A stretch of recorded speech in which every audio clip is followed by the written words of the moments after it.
Sir विश्वासाचाच प्रश्न आहे. तर मग ज्या 4 जागेंचा प्रस्ताव दिला होता तुम्हाला, त्या 4 जागेंपैकी 2 जागा अशा होत्या की जिथे ते तिन्ही पक्ष महाविकास आघाडीतले जिंकू शकत नाही असं एक अंदाज वर्तवला जात होता, म्हणून त्या 4 पैकी 2 जागा तुम्हाला दिल्या असं म्हटलं जातंय.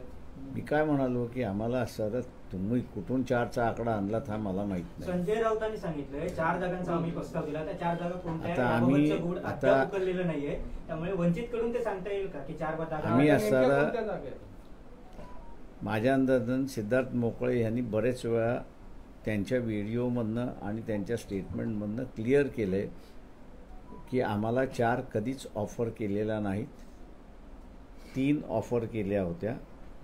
त्याच्यामध्ये एक अकोला होती की जी आम्ही त्यांना म्हटलं तुम्ही परत घ्या, तसं म्हटलं तर 2च जागा त्याच्यामधल्या असणाऱ्या दिल्या होत्या त्यांनी.